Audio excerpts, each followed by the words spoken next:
Since Obamacare was fully implemented in 2014, healthcare premiums have risen 129%, over 3 times the rate of inflation during the same period. This is what the GAO found, the Government Accountability Office, Mr. President, and this just came out literally just this last week, that Obamacare subsidies granted without documentation to 90% of fake accounts. So in other words, what the Government Accountability Office did is they ran an audit of the exchanges in which these insurance policies change hands and found that 90% of these fake accounts, Mr. President, were granted subsidies without documentation.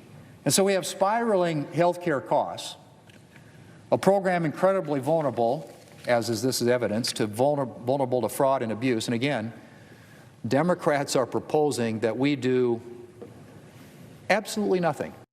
Okay, first that was Republican Congressman Scott Fitzgerald saying more Democrat spending on Obamacare is not stopping Obamacare's skyrocketing premiums. And then Senate Majority Leader John Thune calling out the Democrats for not doing anything to stop rampant systemic Obamacare fraud. The GAO reports tens of billions likely already stolen. The Senate today rejected in a test vote both the GOP and the Democrat Obamacare bills. Joining us now from House Judiciary, GOP Congressman Russell Fry. Congressman, it's great to see you. What do you make of the action today in the Senate? The Democrats want $400 billion to renew expiring subsidies for Obamacare for 3 years with no reforms.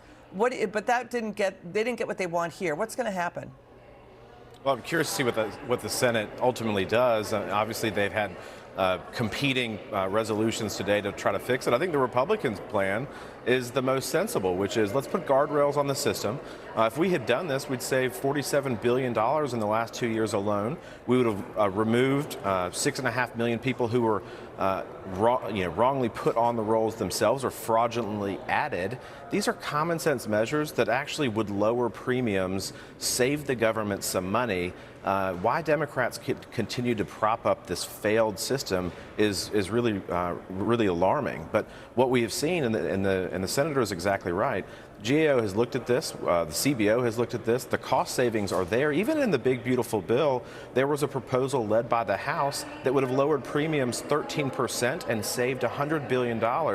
Democrats opposed it in the Senate and got it stripped out by the parliamentarians. So, if we want to talk about lowering premiums, let's do that. The House Republicans and sounds like the Senate are focused on lowering premiums for all Americans. Democrats want to continue to perpetuate a broken system that is costing billions and billions of dollars and is rampant with fraud, waste, and abuse. I mean, yeah, so they want $400 billion more for Obamacare subsidy spending after they expanded Obamacare and it let high net worth people in on Obamacare. So this is a fight that sounds like it's teeing up for mid-January.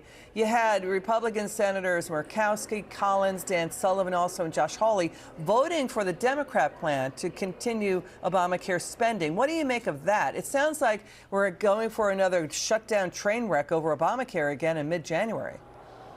Well, I'm not sure of the dynamics in the Senate. What I know in the House is what at least unites Republicans, and that's a desire to lower premiums for all Americans, that we want to root out waste, fraud, and abuse in the system. We know that it exists. There are CBO studies and GAO studies that are out there that highlight this. But this reminds me of the COVID battle a couple years ago, just on the way that we put money into the marketplace. We had it going to Romania and China and everywhere else in the world except our own citizens. Why can't we have a little bit of faith in the system right now? Let's fix it.